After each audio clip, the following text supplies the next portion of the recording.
नमस्कार दोस्तों और साथियों, ये है यूपी पैट एग्ज़ाम का प्रैक्टिस सेट। इसमें टॉप 50 क्वेश्चंस को हम लेने वाले हैं। इसी के साथ आपको बताना है कि आपने कितने क्वेश्चंस को अटेम्प्ट में सही जवाब पाया है। पहले प्रश्न के साथ, मौर्य राजवंश की स्थापना मगध में हुई थी, जो वर्तमान में किस नाम से जाना जाता है? तो हमारा जवाब हो जाएगा ऑप्शन सी, बिहार के नाम से जाना जाता है।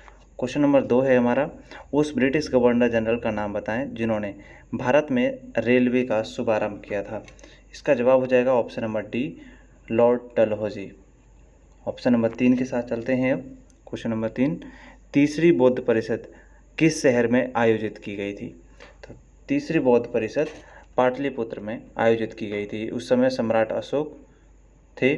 और अगला प्रश्न है नंबर 4, निम्नलिखित में से अकबर के दरबार के मुख्य चित्रकार कौन थे?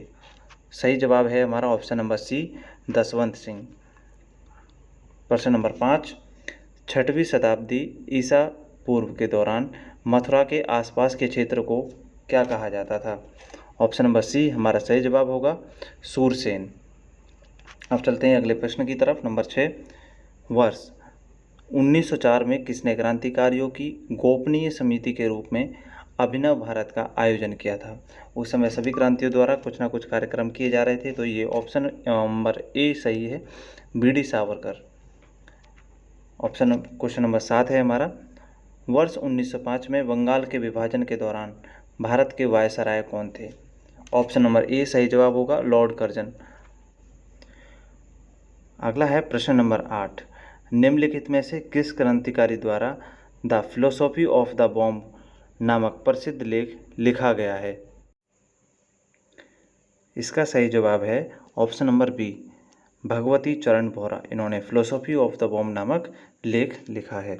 आगे आता है प्रश्न नंबर 9, निम्नलिखित में से किस ब्रिटिश मिशन योजना ने पाकिस्तान की मांग को अमान्य कर दिया था? तो इसका हमारा सही जवाब हो जाएगा option number C, cabinet mission. Cabinet mission ने पाकिस्तान की मांग को अमान्य घोषित किया था। प्रश्न नंबर 10 है हमारा, किसने घोषणा की थी कि 30 जून सन 1948 तक ब्रिटिश द्वारा भारत को स्वतंत्रता प्रदान कर दी जाएगी? इसका ऑप्शन नंबर डी सही जवाब होगा, क्लीमेंट एंटनी। ये उस समय ब्रिटेन के बने नए प्रधानमंत्री थे और जो लेबर पार्टी से संबंधित थे। क्वेश्चन नंबर है हमारा 11, निम्नलिखित में से कौन सा भारत का सबसे पुराना तेल यानी पेट्रोलियम उत्पादक राज्य है? Option number C, Assam. अगला है प्रश्न नंबर हमारा 12, भूजल रिसाव के द्वारा रिचार्ज हो जाता है। बारिश होती है, रिसाव होता है, उसके द्वारा रिचार्ज हो जाता है। कुछ स्थानों पर भूजल भौम जल स्तर के नीचे कठोर चट्टानों की परतों के बीच होता है। इस चट्टान को क्या कहा जाता है? इस चट्टान को एक्वीफर यानी कि हिंदी में बोलें तो जन प्रवाह कहा जाता है। अगला है हमारा क्वेश्चन नंबर 13, निम्नलिखित में से दक्षिणी अमेरिकी राष्ट्रों में से किसमें दक्षिणी अमेरिकी क्षेत्र का सबसे बड़ा वन क्षेत्र है? तो दक्षिण साउथ अमेरिका का सबसे बड़ा वन क्षेत्र ब्राज़ील। आगे आता है हमारा प्रश्न नंबर 14, निम्नलिखित में से प्रायद्वीपीय भारत की सबसे बड़ी नदी कौन सी है? भारत में 2 तरह की नदियां हैं, प्रायद्वीपीय नदियां और हिमालयी नदियां। तो ये क्वेश्चन है प्रायद्वीपीय नदियों से, तो ऑप्शन नंबर बी हमारा सही जवाब हो जाएगा, गोदावरी, जिसे दक्षिण की गंगा भी कहा जाता है या बूढ़ी गंगा भी कहा जाता है। क्वेश्चन नंबर है हमारा 15। इसी के साथ अब तक आपने जितने भी क्वेश्चन अटैम्प्ट किए हैं सही जवाब दिए हैं, बहुत बहुत अच्छी बात है। और इसी के साथ आप हमारे यूट्यूब चैनल को सब्सक्राइब कर लें ताकि ऐसे ही और वीडियो आपके पास तक हम पहुंचाते रहें सभी प्रैक्टिस सेट के। प्रश्न नंबर 15 है हमारा, निम्नलिखित में से कौन सी नदी यमुना नदी की सहायक नदी नहीं है? तो केन, बेतवा, चंबल ये सभी सहायक नदियाँ हैं, कल्याणी नदी ये सहायक नदी नहीं है। अगला प्रश्न आता है हमारा, योगक्षेम वहाम्यम किसका आदर्श वाक्य है? तो दोस्तों ये है LIC का, LIC ऑफ इंडिया यानी कि भारतीय जीवन बीमा निगम का एक ही आदर्श वाक्य है।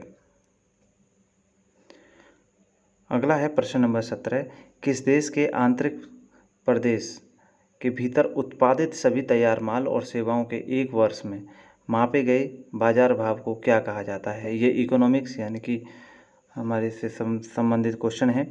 बाजार मूल्य द्वारा सकल घरेलू उत्पाद के नाम से इसे जाना था, यानी कि जीडीपी से संबंधित ये क्वेश्चन आ गया हमारा।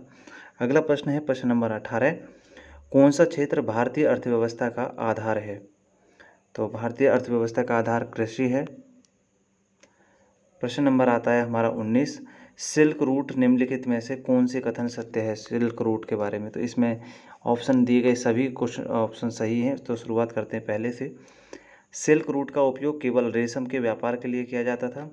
सिल्क रूट के बारे में आपको जब आपने इसकी स्टडी की होगी तो आपको ऑप्शन में लिखना है कि सिल्क रूट किन किन देशों को जोड़ता है।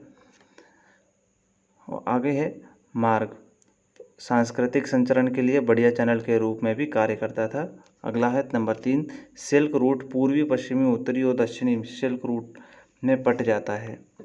नंबर 4 है, दक्षिणी सिल्क रूट पर खोतान एक सबसे महत्वपूर्ण स्थान था। बिल्कुल सही जवाब ऑप्शन नंबर डी हमारा इसका सही जवाब हो जाएगा, यानी कि सभी। प्रश्न नंबर है हमारा 20, प्रदत्त समय अवधि में वस्तुओं के निर्यात के मूल्य और आयात के मूल्य के मध्य के अंतर को क्या कहा जाता है। निर्यात का मूल्य और आयात के मूल्य में जो अंतर है उसे क्या कहा जाता है। इसे व्यापार संतुलन कहते हैं, यानी कि BOT। ठीक है, बैलेंस ऑफ ट्रेड। अगला है हमारा प्रश्न नंबर 21, भारतीय संविधान के आर्टिकल 326 के अनुसार हर राज्य की विधानसभा और विधान परिषद के चुनाव वयस्क मताधिकार के आधार पर होंगे। वयस्क मताधिकार से तात्पर्य है कि प्रत्येक भारतीय नागरिक की उम्र चुनाव में भाग लेने में कितनी वर्ष होनी चाहिए। तो ऑप्शन नंबर ए हमारा सही जवाब हो जाएगा, 18 वर्ष। आगे हमारा क्वेश्चन नंबर 22, निम्नलिखित में से कौन सा कथन गलत है। तो इसमें से जो हमारा ऑप्शन नंबर सी है ये गलत है, बाकी सभी ऑप्शन हमारे सही हैं। राज्यपाल राज्य की विधान परिषद को भंग कर सकता है, बिल्कुल नहीं। जो राज्यसभा है और विधान परिषद है दोनों का बराबर महत्व है, दोनों बराबर ही स्थान है। इसका एक का राज्य में है, एक का राष्ट्र में है, और इसे राज्यपाल या फिर राष्ट्रपति कोई भी इन्हें भंग नहीं कर सकता है। अगला है प्रश्न नंबर 23, भारतीय संविधान का अनुच्छेद 22 निम्नलिखित में से किससे संबंधित है। अनुच्छेद 22 ऑप्शन नंबर सी हमारा सही जवाब हो जाएगा। कुछ मामलों में गिरफ्तारी और हिरासत के खिलाफ संरक्षण, यानी कि अगर आपको कोई अरेस्ट करने आता है तो आप उससे पूछ सकते हैं कि आप हमें किस मामले में क्यों गिरफ्तार कर रहे हैं, इस तरह से, और आप उससे बचाव के बारे में बात कर सकते हैं। क्वेश्चन नंबर आगे है प्रश्न नंबर हमारा 24, 1975 में आपातकाल के समय भारत के राष्ट्रपति कौन थे। ऑप्शन नंबर डी हमारा सही जवाब हो जाएगा, फ़खरुद्दीन अली अहमद। जब भारत में आपातकाल लगा था उस समय प्रधानमंत्री और राष्ट्रपति थे, और इंदिरा गांधी जी उस समय प्रधानमंत्री थी। क्वेश्चन नंबर 25 है, निम्नलिखित में से कौन सा कथन सही है। तो ऑप्शन नंबर बी हमारा सही जवाब है, 1975 में आपातकाल के दौरान इंदिरा गांधी भारत की प्रधानमंत्री थी। आगे आता है हमारा प्रश्न नंबर 26, और प्रश्न नंबर 26 है हमारा, मोनोमर कैप्रोलैक्टम का किस बहुलक को प्राप्त करने के लिए बहुलीकरण किया जाता है। तो ऑप्शन नंबर बी हमारा सही जवाब है, ये केमिस्ट्री का क्वेश्चन है, नाइलॉन 6। अगला आता है हमारा 27, शक्ति का भौतिक मात्रा की जो विमा है वो क्या है। तो Ml2T-3। ऑप्शन नंबर बी हमारा सही जवाब हो जाएगा, ये हमारा फिजिक्स से क्वेश्चन हो गया। आगे आता है क्वेश्चन नंबर 28, CaSO4 2H2O ये रासायनिक सूत्र किसका है। तो जिप्सम का ये रासायनिक सूत्र है। क्वेश्चन नंबर हमारा है 29, इसमें है नियोन लैंप का आविष्कार किसके द्वारा किया गया था। तो नियोन लैंप का जो आविष्कार है ये जॉर्ज क्लाउड एक नामक जो वैज्ञानिक हैं उन्होंने नियोन लैंप का आविष्कार किया है। आगे हमारा प्रश्न है प्रश्न नंबर 30, निम्नलिखित में से कौन सा अंग अप्रयुक्त या क्षतिग्रस्त विषाणु को हटाने में किया जाता है में सक्षम है। तो तिल्ली, यानी कि हमारा जो तिल्ली है वह क्षतिग्रस्त जो विषाणु होते हैं उनके लिए हटाने में सक्षम होता है। अगला प्रश्न नंबर है हमारा 31, ये बायोलॉजी का क्वेश्चन हो गया, पहला 30 वाला। अगला है, वास्को डी गामा ने भारत के समुद्री मार्ग की खोज की थी सन 1498 में। तो ऑप्शन नंबर सी हमारा सही जवाब हो जाएगा। अगला नंबर आता है 32।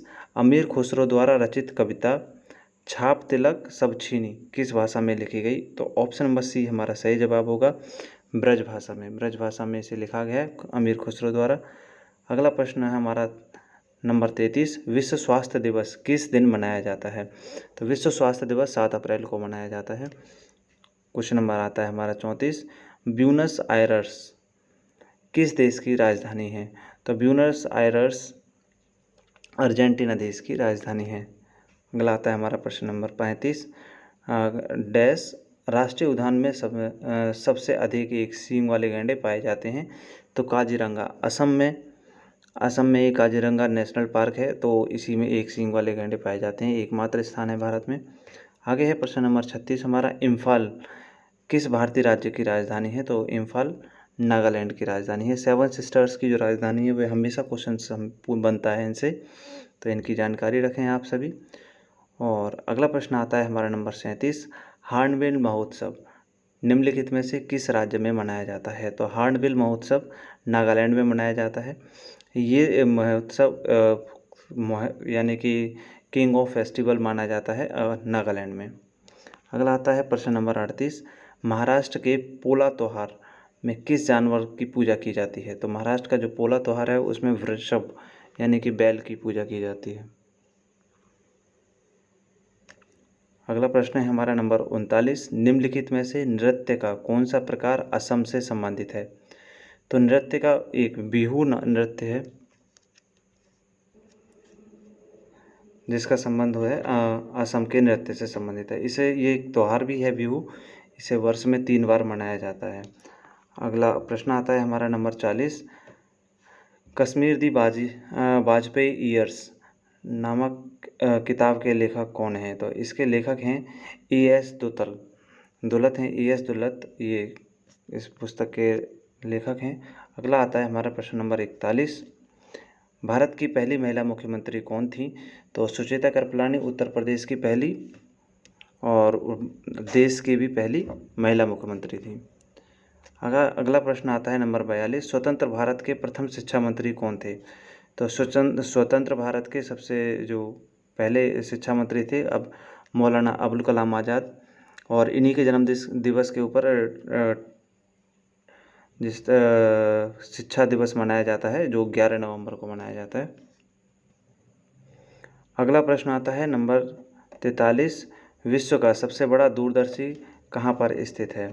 तो सबसे बड़ा दूरदर्शी कैलिफोर्निया यानी कि अमेरिका के कैलिफोर्निया शहर में स्थित है, जिससे हम सबसे ज़्यादा दूर तक देख सकते हैं ऐसा टेलीस्कोप। गालिब एक कवि थे। अगला आता है प्रश्न नंबर हमारा 45।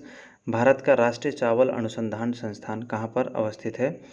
तो ये कटक यानी कि उड़ीसा राज्य के कटक शहर में अवस्थित है राष्ट्रीय चावल अनुसंधान संस्थान। अगला आता है प्रश्न नंबर हमारा 46। भारत के राष्ट्रगान के रचयिता कौन थे? ये रचयिता हैं रविंद्रनाथ टैगोर, और ये ही बांग्लादेश के राष्ट्रगान के भी रचयिता हैं।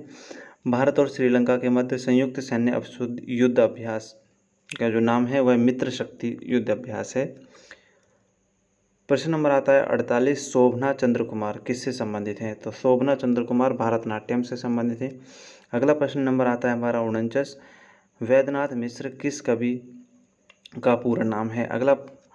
तो Vaidyanath Mishra Nagarjun, option number C हमारा सही जवाब हो जाएगा, नागा अर्जुन का पूरा नाम है। इसी के साथ साथियों आपको अब तक सभी क्वेश्चंस मुझे लगता है आपने सॉल्व कर लिए होंगे। आप जो भी है अपना स्कोर हमारे कमेंट में लिख करके बताएं, और आप हमारे YouTube चैनल को सब्सक्राइब कर लें ताकि आपको हर नोटिफिकेशन मिल सके, और बेल आइकन दबाएं साथ में। प्रश्न नंबर आता है हमारा 50। लास्ट क्वेश्चन है ये। गुटनिरपेक्ष आंदोलन का पहला शिखर सम्मेलन कब और कहाँ आयोजित किया गया? तो ऑप्शन नंबर सी इसका सही जवाब हो जाएगा, बेलग्रेड सन 1961 में। बेलग्रेड सन 1961 में गुटनिरपेक्ष आंदोलन का शिखर सम्मेलन आयोजित किया गया था। मिलते हैं दोस्तों अगले वीडियो में इसी तरह के नए अपडेट के साथ और ऐसे ही नई प्रैक्टिस सेट के साथ। प्रैक्टिस सेट ज्वाइन करने के लिए आप हमारे यूट्यूब चैनल डोलचा अकेडमी विद पंकज को सब्सक्राइब कर लें। जय हिंद।